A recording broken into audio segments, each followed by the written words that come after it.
All right, welcome to Michael's Record Collection. This time around, we are talking with David Cousins from the Strawbs. Dave, thanks so much for joining me today. It's an absolute pleasure to be here with you. You're almost in the same room. We're practically right on top of each other. It's interesting. We've been sort of in this mode of doing things this way now for a year. These virtual meetings, and a lot of that is tied into the Strawbs' new release, Settlement, which just came out, and this is your 25th studio album release. That's incredible. Tell me about the writing of this particular record, because I know this was a project that took place during the pandemic. It did. The albums essentially wrote themselves. It seems very strange that we're actually looking at one another on Zoom. This is only my second ever Zoom confrontation, believe it or not. I haven't seen or I haven't been in the flesh with or even spoken in a meeting, visual meeting like this with a member of the band for a year. I haven't seen them. I hardly ever speak to them on the phone. Only ever communicate by email, and even that's rare now.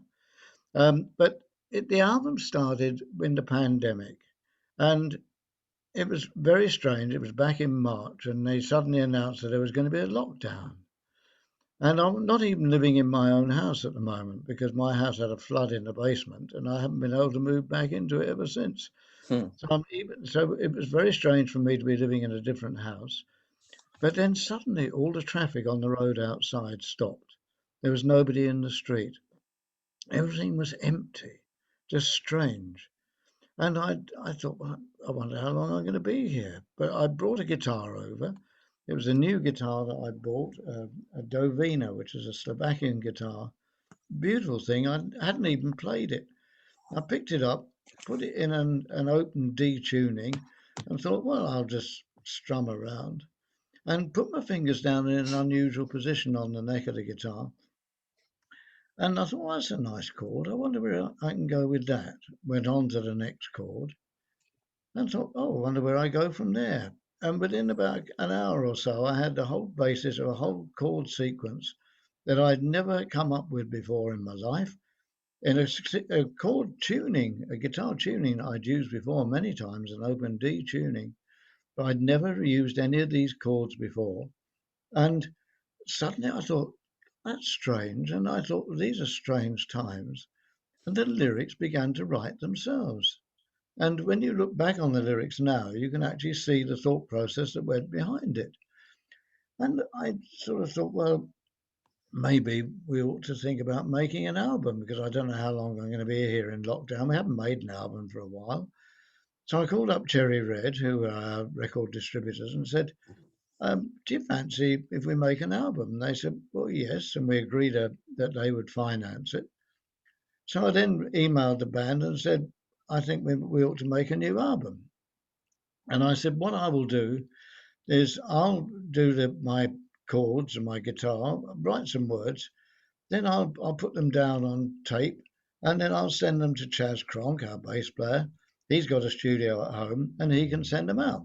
Then I thought, hang on, I haven't got any recording equipment. I gave it all away.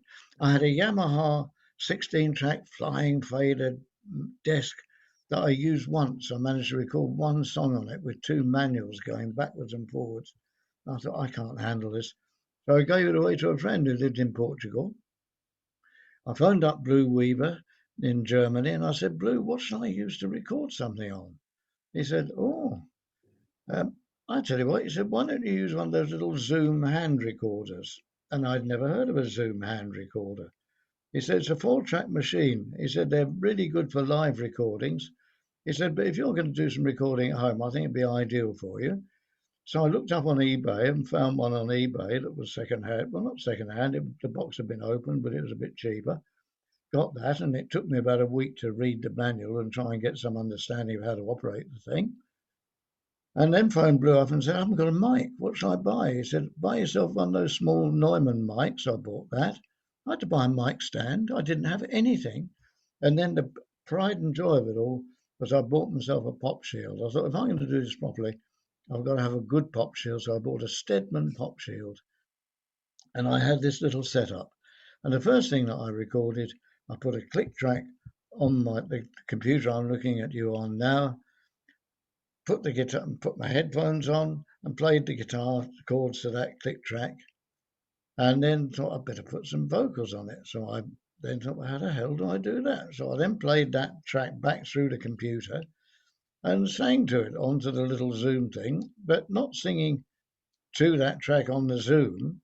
I just sang it at random and then sent the two independent tracks of my guitar and my voice with no link to them to Chaz Cronk, who said, "Where am I supposed to put this?"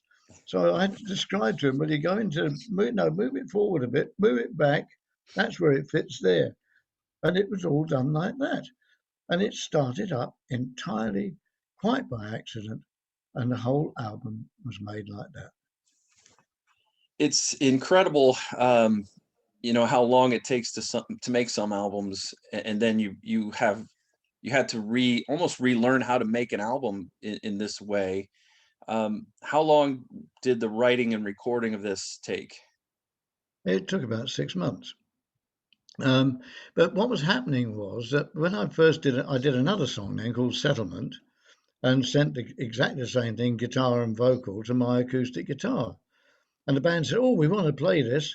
And back came the most unimaginable cacophony because nobody knew where they were supposed to play. They all played at the same time, all the way through, and it sounded chaotic. So I thought, I can't do it like this. So I then worked out the new template for me. I wrote every chord out bar by bar of the whole song, and then put all in color charts where guitar solo comes in. Bars 59 to 73, please play guitar solo. Bars 81 to 97, guitar solo.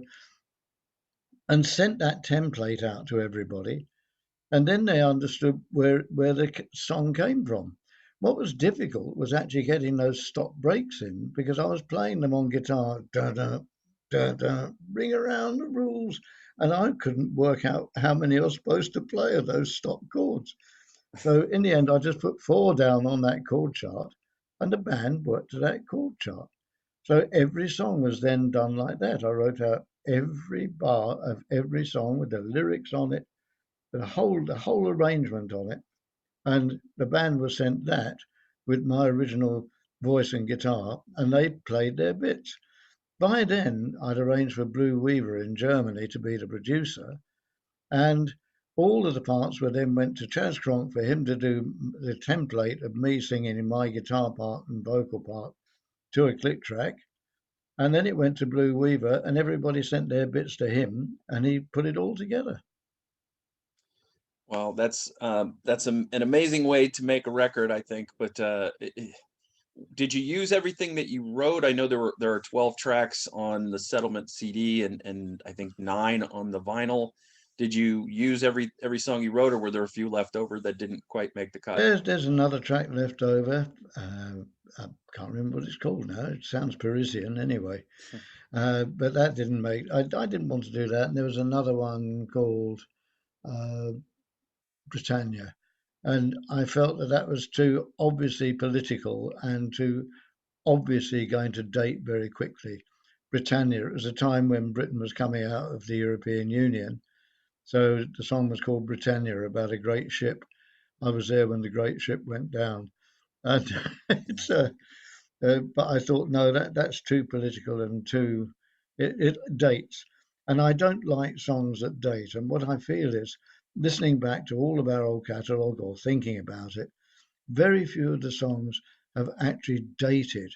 They they're written in such, not written deliberately as such, but songs like The Hangman and the Papist might have been written about the situation in Northern Ireland, but as a piece of work, it tells a story which it could be at any time when there's a crisis going on uh, between government and the army coming in or something like that.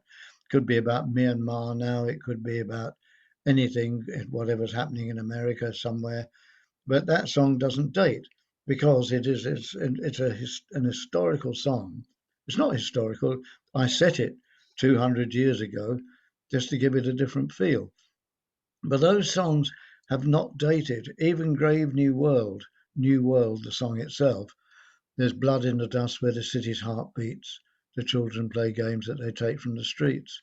That was written again about a situation in Northern Ireland at the time. But when we went back to play in New York about 10 years ago, at the time of 9/11, I think it must be about 10 years ago, when we sang that song, people accepted it as being entirely relevant to the feeling and people's attitude to the way they felt about the tragedy of 9/11. Did you deliberately set out to write about the state of the world as it has been during that period, or did it just kind of come through in your writing, like organically? Like, did you set out with themes in mind, or did those themes just creep into your writing? No, I never set out with themes in mind.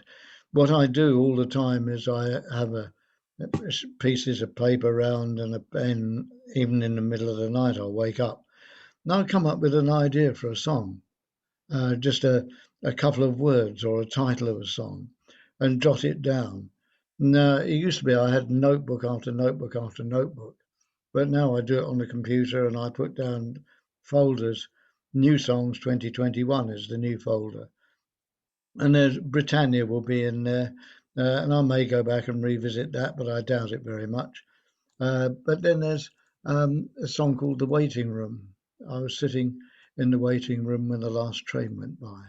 I've no idea why I was sitting in the waiting room. I've no idea why it was the last train. I've no idea how the song will turn out, but it's a fragment that is there, and I'll go back to it. And these songs were not deliberately, hey, I better write about the government versus the population. No, I didn't write that. The song Settlement came out because the government weren't giving out sufficient information about what was going on. And in retrospect, I was absolutely right. There comes a time when every settlement is due. It'll come back and rebound around itself. But then Strange Times, which follows that, was the song which was written about strange times. Judgment Day was written about being homeless. Looking and seeing articles in the paper, especially in the pandemic, of the homeless people being moved into hotels because they were sleeping out on the streets and there's nobody there to give them any money or to help them at all. So they were literally moving them into hotels. So the song Walk Down the Street, Every Person I Meet Steps Away as I Pass By. And that song itself was in, because all of these songs came about because of this eerie, strange environment that we were in. David, you've been doing this since the 60s. What continues to drive you and motivate you to make new music? Um, I don't sit down and say, "Hey, about time we made a new album, boys. We need some money in the bank." The inspiration comes when I've got songs in my head. The Ferryman's Curse, the previous album to this, was exactly the same. It came about when I had a couple of songs, and I thought, I've got this idea of the song of the Ferryman's Curse of being the follow up to the Vision of the Lady of the Lake, 40 years on from the Dragonfly album. I was on holiday in Italy and sitting beside a swimming pool, and I suddenly got a whole wad of paper out and wrote the whole verses of that song in one morning. And I wrote, first of all, I wrote 16 verses, and I thought I haven't told the full story, so I added a few more. But once I had that song, I knew the time had come to make a new album. And then I went back to my notes and see what I had around. I had a song, just a title of a song, "The Nails from the Hands of Christ." Where did that come from? Looking through a newspaper one day and seeing an article in the newspaper saying that some archaeologists had found a cellar in Jerusalem and they'd excavated it and found some rusty bent nails and said these must be the nails from the hands of Christ. And I thought, come on, own up. How can they claim 2,000 years later that these must have been the actual nails that nailed Christ to the cross? And so that brought about the cynicism of the lyrics, if you like, about the young woman. Well, it was written really because I went to church over the Christmas period and found that there was no young people in the church at all. It was full of people at 60 and over. And I thought, why don't young people go to church anymore? And I started to write a song about that, about a young girl who walks into a church with a mobile phone, talking away, looks up at a cross, and her parents have died. They've left her all their albums. She looks up at the cross. Oh, there's a bloke on that cross. Looks like Bruce Springsteen. Could be the boss. And it's really cynical. The whole song is cynical all the way through. She goes to a junk shop, finds a bargain competitively priced. He told her they were kosher. They're the nails from the hands of Christ. It's all cynical all the way through until you get to the very end and you realise that she realises that it isn't really, they're not really the nails from the hands of Christ, but she thinks back about her parents and what they've done for her. David, Those are the way that songs arise. I Mhm. don't plan a song. I don't say I'm going to write a song about um love in a strange place. I don't do that. I write songs that I've experienced something about personally, something I've seen going on in the world around me, and they're a reflection of what I'm seeing through my eyes. And Mhm. I think the beauty of the Strawbs music through the years, the fact that we're still making music 50 years later, is that our audience identify with the lyrics. Whether they identify with the lyrics accurately or not is a matter for their own interpretation, but they often interpret the lyrics to suit their own way of wanting to look at them. But it's the mysteriousness maybe of the lyrics, or the fact that they can identify with them, that they've got a soulful part about them, or a religious streak in them that they can identify with. And I think that's the reason for our longevity. You've mentioned cynicism a few times, or cynical lyrics a few times. Do you feel like your songwriting is a way for you to get that cynicism out of you and just sort of maintain your sanity? No, it's a way of if I I wrote some lyrics once in a song called Heartbreak Hill. Oh no, starting over from the Heartbreak Hill album. Remember, you only get back what you give, and that's the way my whole philosophy in life is: you only get back what you give. You give a lot of love, you get a lot of love back. Give a lot of hatred, you'll get a lot of hatred back. Give a lot of sensitivity, you'll get sensitivity back. Show some kindness to someone, somebody will be kind back to you. And therefore, the songs that I'm writing reflect how I feel and how I would like to be treated by people and how I have experienced that. Sometimes I do take it out on people. They don't necessarily know it's them that it's been written about. Uh, Probably a good thing. But that I do have a way of expressing my anger, say, at something that's made me angry. You only get back what you give. Your album Settlement starts out with the title track, which is when I played it the first time, I thought this is a an interesting sort of a dark, moody piece. And I kind of thought, well, is this setting the tone? But a lot of this is very traditional Strawbs. It's very acoustic. It's very pastoral in some cases. A lot of organ, mellotrons all over the place. Uh, when you, as a band, are writing, and obviously this was a little bit different situation, the instrumentation, is there any discussion in advance, or does each person just bring to the table what they're feeling? Uh, well, the songs that recently have all been put down essentially to a click track with a guide vocal and my guide guitar. Um, when the band say, "What do you want me to play?"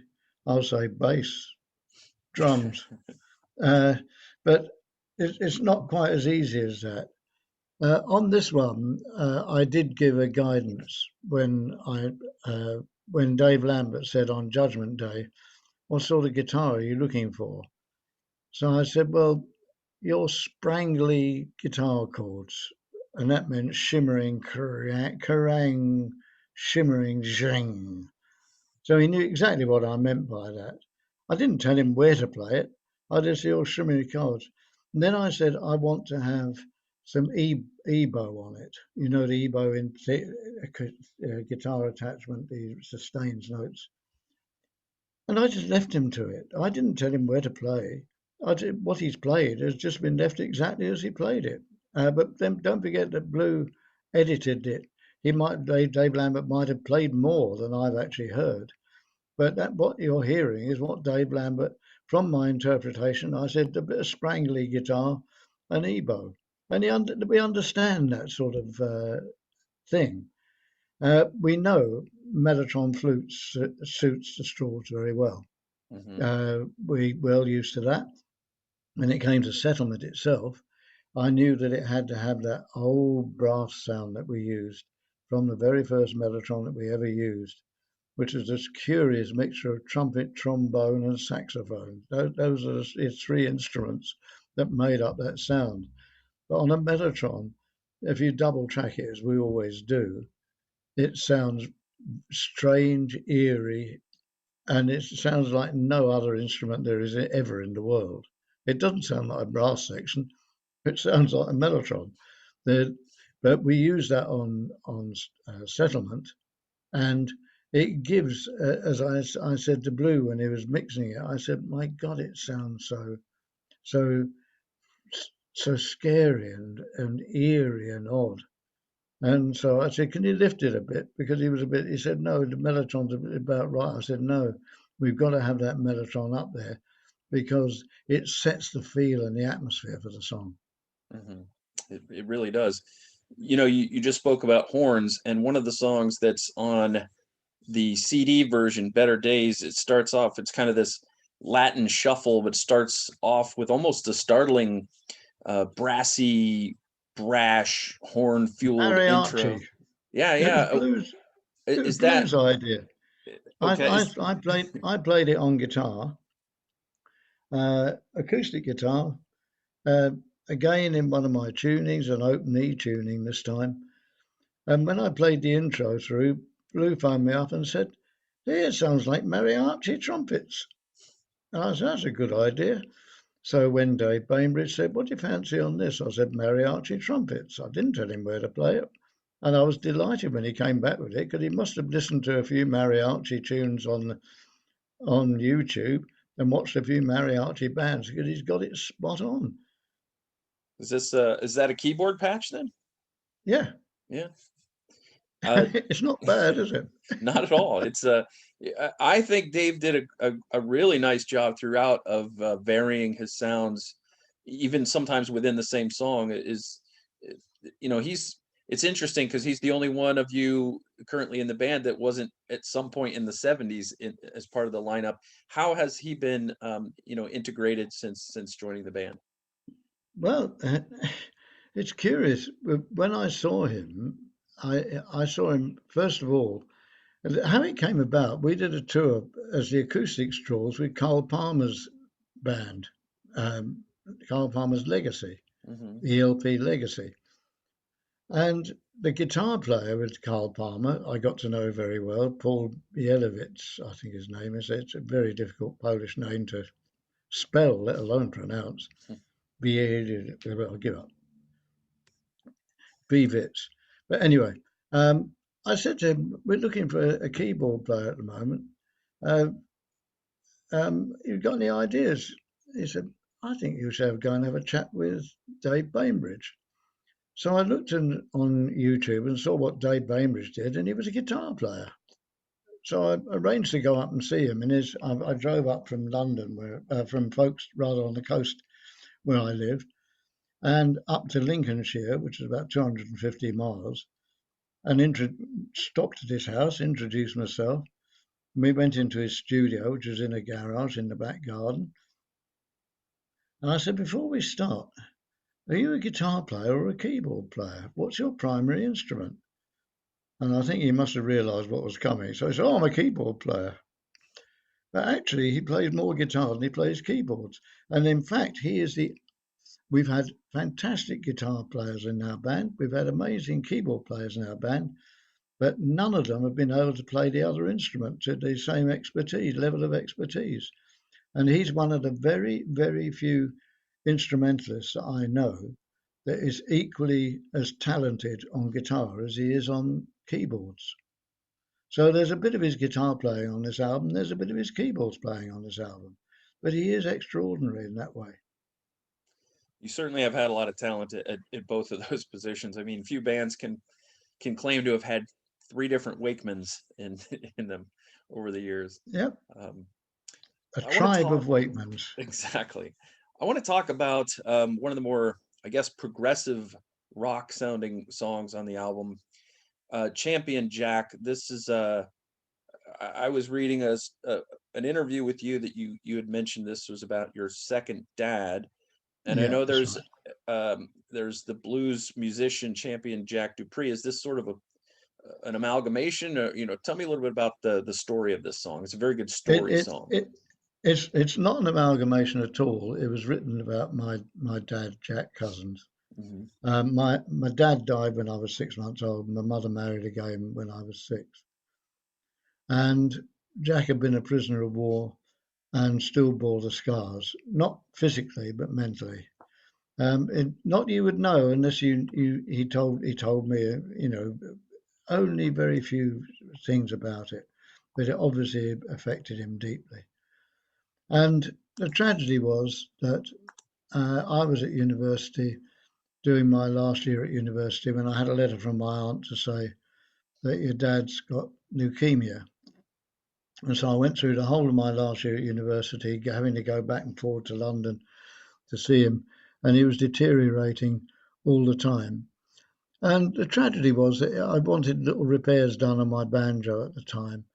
And he was such a fit man and so able to do anything physically with his hands. And he was trembling as he was using a drill to put a screw in the neck of it. And I was really so upset about it. And he was deteriorating. And when I came down from university, about a couple of weeks later, I had to go into hospital with my mum. And he was in hospital. He caught leukemia, and it had been going on for a year. And his blood count, which I refer to in the song, was falling. The red corpuscles were being eaten up by the white corpuscles. I think that's how it works. And so I was in the hospital with him when he died, and I had to walk back to the house with my mum, and then we had to tell my brother and sister. Uh, my mum told my sister, and I told my brother that dad had died, and it was a very deep, moving thing. And I've had the idea of writing a song about it for a long, long time.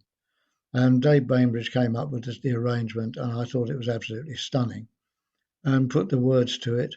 The words had to be edited, not edited a lot, but I cut a couple of lines out because I felt they didn't reflect. They went over the top. They were too much imagination, and I had to add a couple of verses here and there. But essentially, it was done remotely again. I wrote the words out. Where I inserted a verse, I put it in yellow, highlighted in yellow so that Dave Bainbridge could see. So he added an extra couple of verses of instrumentation on the harmonium that he was playing. And it's the most extraordinary thing. The other thing, though, is that some reviewers have said it's about Champion Jack Dupree. Well, I knew Champion Jack Dupree in the early days of our folk career because he used to play in folk clubs and especially up in the north of England. Hmm. When we were there, often Jack Dupree would come in, sit at the piano, and sing a few blues songs, and I got to know him very well. But it is a misconception that's written about Champion Jack Dupree. It's written about my stepfather.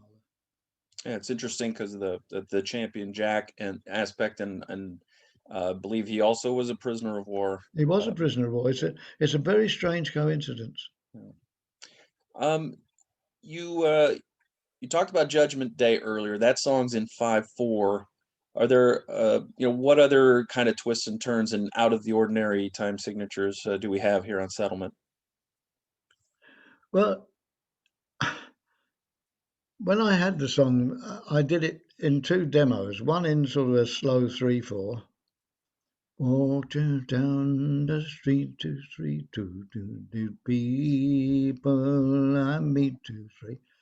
That didn't work. Well, I sent it off, and I did it in 4/4, and that didn't work.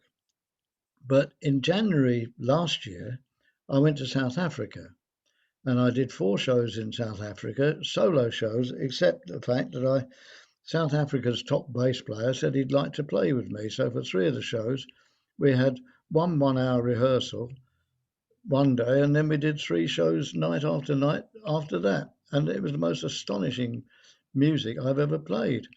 And we started with me playing one of my old songs on banjo, of all things. And he started to play South African rhythms to it. And we got talking about it. So, no, that's in the sort of South African 5/4 rhythm. And we stayed talking on eBay when I not eBay YouTube when I got back. And he sent a clip through saying I've done this song in 5/4 with my band. And I thought, hang on, I wonder whether Judgment Day would work in 5/4. So I called Blue up and said, look, can you put me down a 5/4 rhythm? I said, I've listened to a YouTube tutorial on playing in 5/4, and they say it goes 1 2 3 clunk clunk, 1 2 3 clunk clunk, 1 2 3 clunk clunk. So Blue said, yes, hang on, I'll put you a drum pattern down. So it came back 1 2 3 clap clap, 1 2 3 clap clap, 1 2 3 clap clap. Well, I then I listened to that. I had that on a click track, but I couldn't find where to come in. The only place I could find to come in was to sing after the clap, clap, 1 2 3 clap, clap, 1 2 3. So I turned it the other ways. And then when I was putting the vocal down, I went clap, clap, walk it down the street. People I meet turn away as I pass by. But I was singing in 4/4 while the track underneath is running in 5/4. But I'm a mathematician because people don't know that I've got a degree from university in maths and statistics. And so I worked out if you multiply 5 bars of 5/8, that's 5/8 of 40. You multiply 4 bars in 4/4, 10 bars of 4/4, it's 40 as well. So you can put those two beats together, one in 5/4 and one in 4/4, and after 40 beats, they come back together again. Now, that may sound complicated, but the song itself now is actually in 5/4. I sing it in 4/4, but you can tap your foot either and follow the 5/4 rhythm, or you can follow it as a 4/4 rhythm. And I absolutely love it. It's my favourite track on the album. It's the most exciting thing I've done musically for many years, and who knows, I might do more. And then we got into Dave Lambert. His song is in 6/8, and so we vary from doing a song in 5/4 to a 6/8, sing 6/8. Who knows what we'll do next? Um, that takes care of the question. I was gonna ask you if you had a favorite track on that, so now we know. It's Judgment Yeah, Day. Tell me a little bit about the artwork. It's behind me. It's very utilitarian, very, bleak looking hallway. How did you settle on that image? Where did that come from? How did that I've come got a about? friend who's an antique dealer, and I'm living in a small town called Folkestone on the south coast, which is near Dover. And he is a photographer as well. He's American. He's called Strode Wagner, and I buy lots of his bits of his antique furniture and antique pictures and so on from him. And I said, Strode, we're making this album, and I had an idea for it and bought some china ornaments and pieces and made my own arrangement. Sent it to Cherry Red, and they said we don't like it. So I said to Strode, have you got this album? It was going to be called Strange Times. It's going to be called Strange Times. Have you got a strange photograph? And he came back the next day and said, look, I've taken this photograph. It's in the basement of the Metropole Hotel in Folkestone. of what was one of the grand hotels in Britain in its day. It's an Edwardian, beautiful Edwardian hotel. And he said, I said, that is exactly what I'm looking for. It's strange. But then the album title turned to Settlement. And I thought, well, we'll still call it Settlement. Uh, but the reason I didn't call it Strange Times, the album, because I always look on Amazon when I'm looking up album titles. And I found that the Moody Blues had made an album called Strange Times many years ago. So I didn't want to be accused of nicking one of their titles. So Settlement became the title. But it actually works if you think about it. What is settlement? Is that the settlement? Is that the light at the end of the tunnel? Or is that what you're being condemned to? Is that where you're going to be in a cell for the rest of your life? Is this the settlement to which you are condemned? There comes a time when every settlement is due. It's a striking photograph, and the interesting thing about the cover of this album is if you had no idea what era of the Strawbs this came from, you would have no idea by looking at the cover if this came from the 70s or the 80s or today. Absolutely. The beauty of it is, the way I look at it now, I've had a few criticisms, I don't mind telling you. People who like it said, oh, God, that's an awful looking at, oh, it's so cold and horrible. And the Ferryman's Curse was a lovely cover, a lovely sleeve. They said, this one's, I look at it, if you walk, when the vinyl was vinyl, you walked into a shop, this one was stuck out like a sore thumb, I don't mind telling you. You wouldn't be able to miss it. And that was what the old Hypnosis sleeves were like when Hypnosis were making sleeves in the 70s. You look at those sleeves and they're immediately identified as being so strange and odd. And I thought this is the equivalent of a Hypnosis sleeve, if you like, but it's one that and it looks incredibly powerful on the vinyl version when you hold it. I've got it just in the other side of the room, and it looks astonishing. When that brings up another interesting idea is that when you guys started out, when the Strawbs started releasing albums, that's what it was released on. It was released on vinyl, and then we sort of went into cassettes, and we went into CDs, and we went digital, and now we're all the way back around to vinyl again. How odd is it for you to have sort of spanned from vinyl going out of fashion to coming back into fashion? I think that vinyl is the perfect length format for an album. When you are committed to doing no longer than 40 minutes, 20 minutes aside on a vinyl album to get the best sound quality and to get the bass as loud as you possibly could, then 40 minutes was the length of a really good album. When CDs came in, people said, hang on, you can get 60 minutes on a CD. I've been cheated. It's only 40 minutes long. So people started putting extra tracks on. And as a result, in my opinion, the quality of the albums deteriorated because people were putting songs on that weren't necessarily as good as the 10 songs, say, that you wrote as for the main album. And therefore, if you had an extra 20 minutes of songs, there's no way you can make 40-minute album and keep up that same quality of music. This album was designed as a vinyl album. It ends on chorale. And then when we had the extra tracks over, I deliberately didn't call them bonus tracks. I called them off the beaten tracks, which is what they're known as. And therefore, they were tracks that didn't fit in. The album was designed from beginning to end as a complete piece, if you like. And I can play that album through, and I don't in any way jolt and say, "Oh God, that's misplaced. That's misplaced." In my opinion, the whole album flows from beginning to end on chorale. But then you've got those extra three tracks, so we put them on the CD. They're not a bonus track; they're off the beaten tracks, and I think that's a nice description. Yeah. The You're right. It's this album doesn't overstay its welcome. If you go on Spotify, you've got the 9 song version there. And one of the things that it always surprises me. I've listened to it several times today. I've listened to it a few times before that.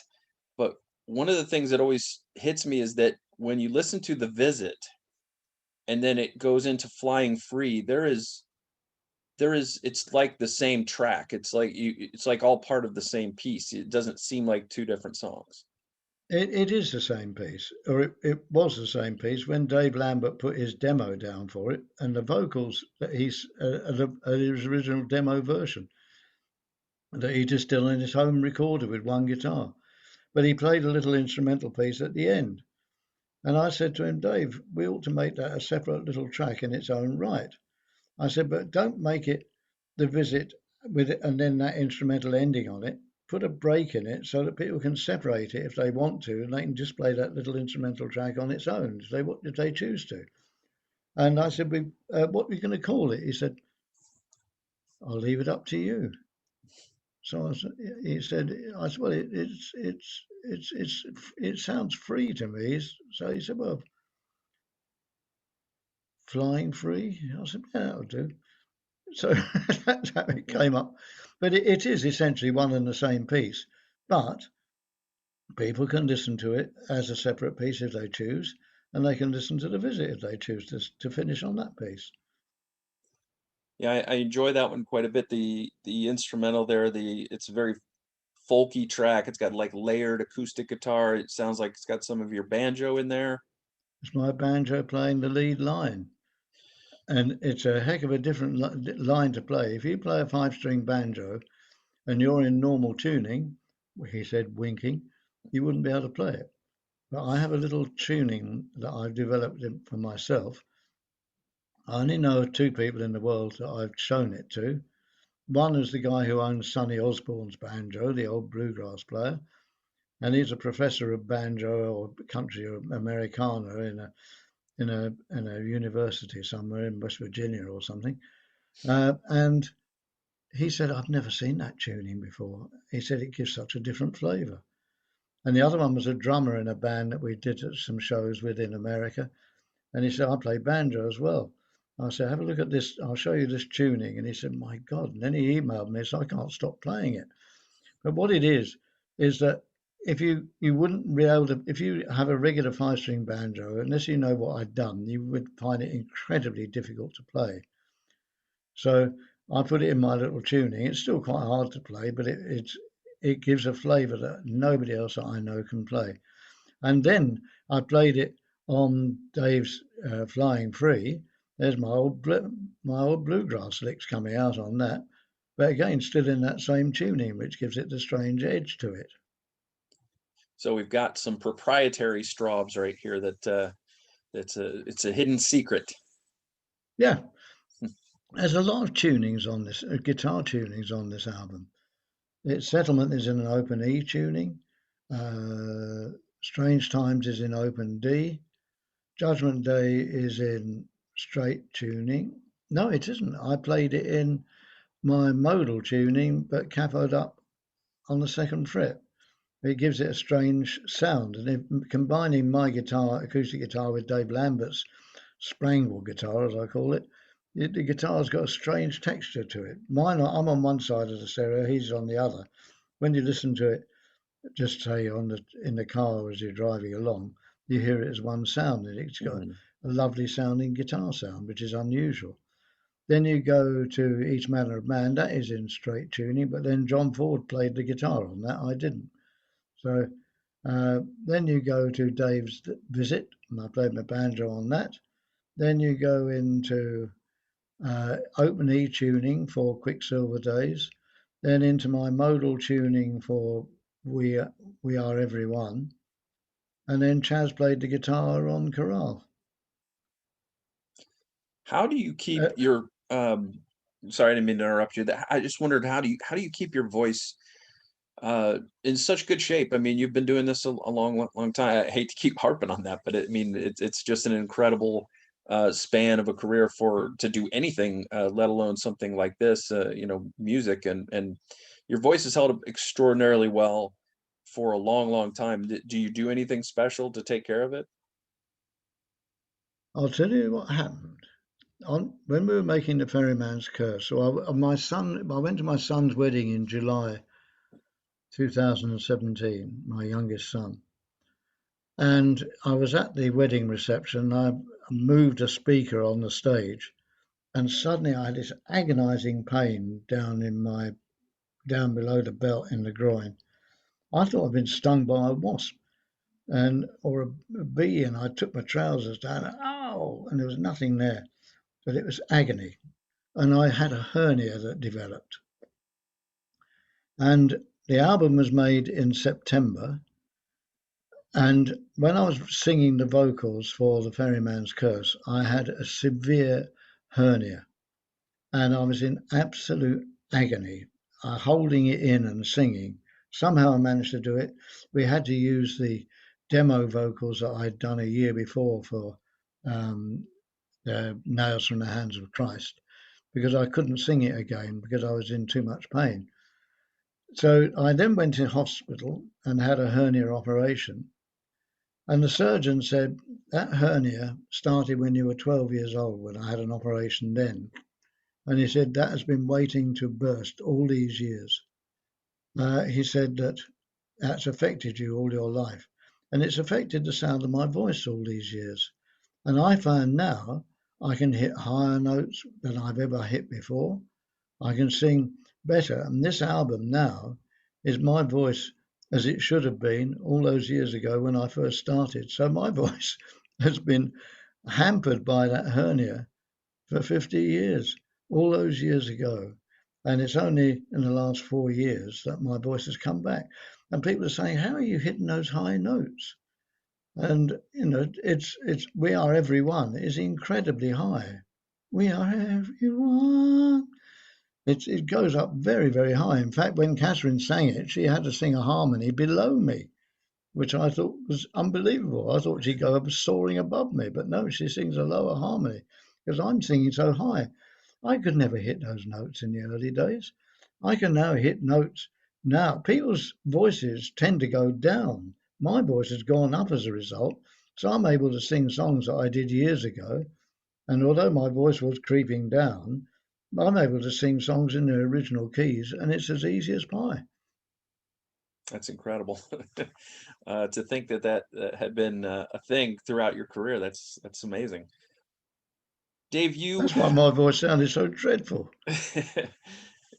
My you, lady friend says you have a Marmite voice. You either love it or hate it.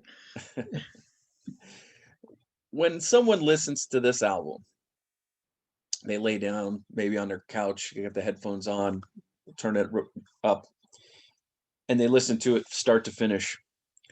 What do you want them to take away at the end of that listening experience? What do you hope that they feel or that they take away from that? This is the only album that I've ever made that I can continuously listen to over and over again, especially the vinyl version, that length of the album. I can listen to that over and over again. I tend to drive around, listen to the first bit, get to the off the beaten tracks and stop there, and then have a break and then drive back and listen to the rest of it. So I believe it was designed and laid down. It takes a lot of care and attention to make sure that every song you're putting down, the keys are varying so that all one side isn't all in the same key. The tempos vary, the the singers vary in this case, and normally I I'm more than happy to have John Ford singing what I think is the best lyric on the album. That's Age Manner of Man, and he sings it magnificently. And then we go into Dave Lambert, and I'm as happy as Larry listening to that. That's me singing the mass choir in the back, all the I call it the folk song, folk club vocals. As like everybody used to join in the choruses of the folk songs when you sang them. And so I thought, well, I'll sing the harmonies for that. But it's the only album I can actually listen to. It's got a lovely flow to it. It tells the song, the lyrics are interesting to me, and I think that the comments I've had on it have been wonderful. They A lot of what I'm reading is that people are comparing it to some of your albums from 71, 72. How does that make you feel when you're releasing an album in 2021 that people are saying, stands up to some of your most beloved Strawbs albums? I'm very proud of that fact that we've achieved it in such unusual circumstances. Don't forget, I'm in Folkestone. Chaz Cronk is 90 miles away in London. Dave Lambert is 70 miles away on the Isle of Sheppey. Dave Bainbridge is either 250 miles away in Lincolnshire, and some of his parts were put down when he was in Mexico on his way to America. So he was recording in Mexico and sending it into Blue. John Ford lives in New York. Schalk Joubert, the bass player, is in South Africa, and Catherine Craig lives in Northern Ireland. It's extraordinary that we've managed to put together an album under not difficult circumstances, but it was a challenging circumstances that stands up to albums that were made in studios, the best studios in London, some of them in the best studios in the world, at incredible expense. And this was made as not cheap as chips, but it compared with the budgets that money we used to spend on albums. This would have made one track. It's amazing. But the album is Settlement. It's on Cherry Red Records. It's available pretty much everywhere. And Dave, I thank you for your time today. I wish you the best of success with this, and I hope that if people get the vaccine and we get this pandemic under control, that maybe you guys will be able to perform some of this stuff live. Who knows? I've had a vaccine, so I'm like Superman. That's No, right. but it's been a pleasure talking to you, and thanks for taking the trouble to put that picture up behind you. It made me smile when I saw it. Oh, no problem at all. It's kind of the thing that I usually do, but I like that you noticed. I like it when people notice right away, and it's been great talking to you. Again, I think it's an album you guys should be proud of, as you said you were, and I think it'll do well, and I think Strawbs fans will enjoy it. Oh, bless you. Thank you very much. And we look forward to coming back and seeing you all.